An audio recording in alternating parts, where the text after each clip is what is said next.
Yang ayat 185-nya Pak, la'allakum tashkurun.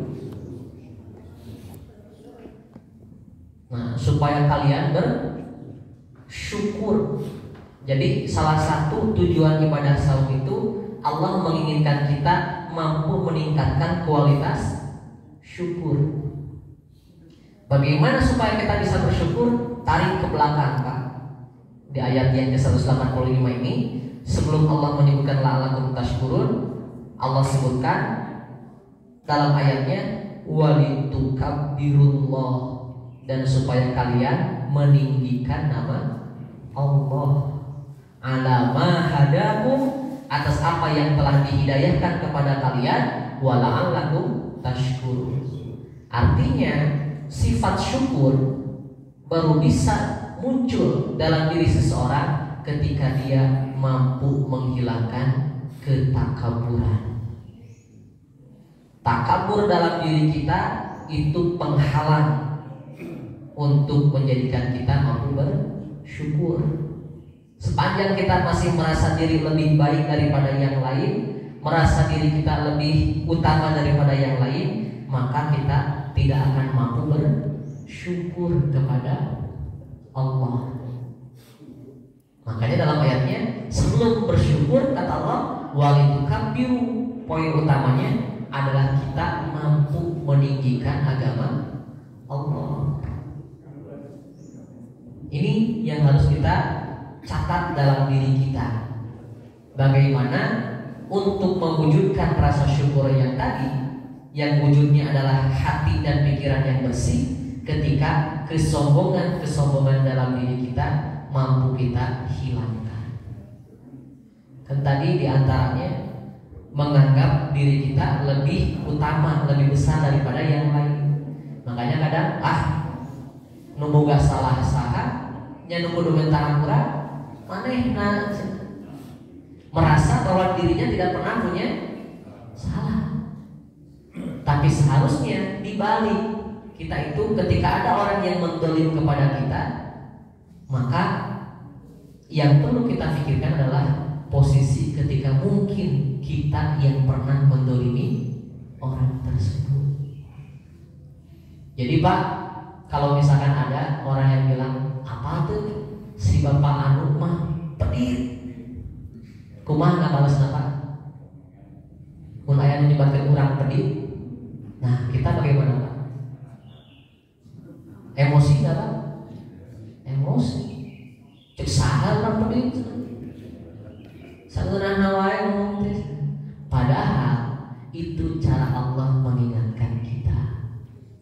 Membalas ucapan buruk dari orang lain itu cukup dengan sikap. Ketika ada yang bilang, apa tuh si bapak Ahmad pedih pilarian Pak, eta nu nyariosna saha? Bade naon tah bade pilarian?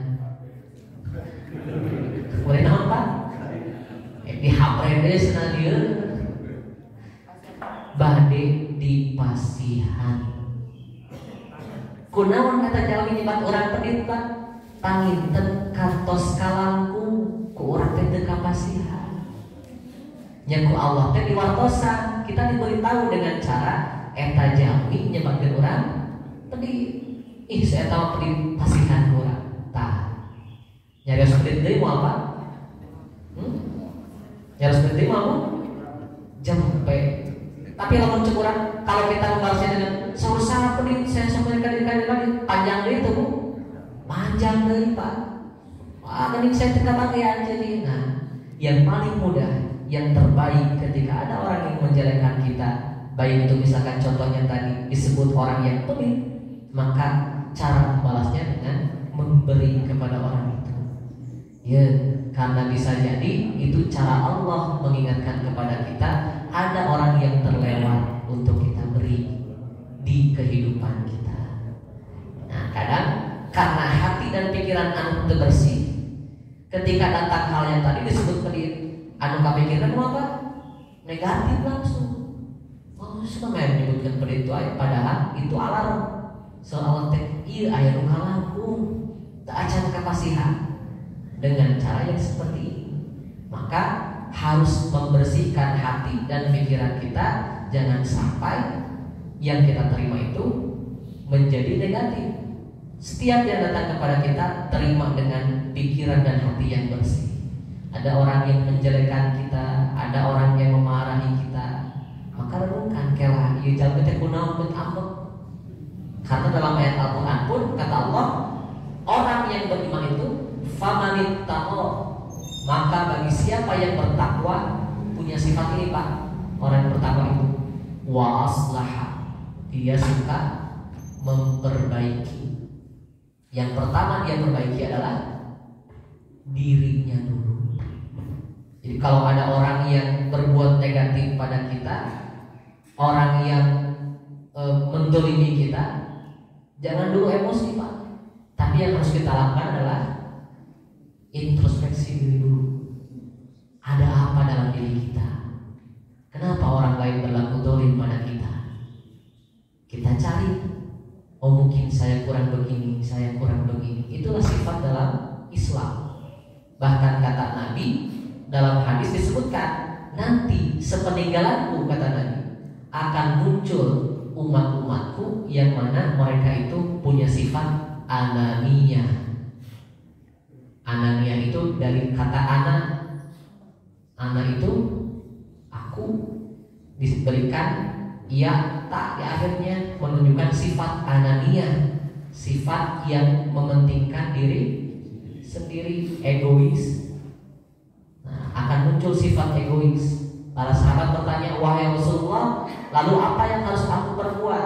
Apa yang harus kami perbuat ketika sifat egois ini sudah muncul? Kata Nabi, addu ilaihim haqqahum. Tugas kalian penuhi hak-hak mereka, wasallallahu haqqahum. Adapun hak yang harus kita dapatkan, mintanya kepada siapa Pak? Kepada Allah. Nah kadang kita sukanya menuntut hak, memenuhi kewajiban Pak. Menuntut hak, kami menuntut hak keras. Pas bagian memenuhi kewajiban lembek. Contoh Pak ngambil Pak. Misalkan saya kebetulan punya perlu, Pak, saya punya keperluan, barangkali Bapak bisa membantu, saya mau pinjam uang. Saya Muslim, Bapak Muslim. Ketika saya punya keperluan meminjam uang, maka saya punya hak. Apa haknya Pak? Diberikan pinjaman. Bapak yang saya minta bantuan punya kewajiban untuk memberi bantuan. Tuh. Jadi sesama muslim itu ada hak dan kewajiban. Hak kita untuk meminta tolong dan diberikan pertolongan. Kewajibannya bagi mereka yang diminta tolong memberikan pertolongan itu.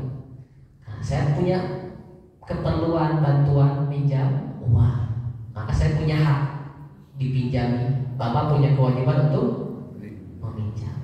Tapi kadang kita lupa, ketika hak telah terpenuhi, muncul kewajiban yang harus diselesaikan. Kalau udah pinjam harus, nah, kumaha pas ditagih apa? Sulit. Galak luar biasa. Pas nanggut nama Pak menawi kabungan cakius. Pas ditagih, keula atuh.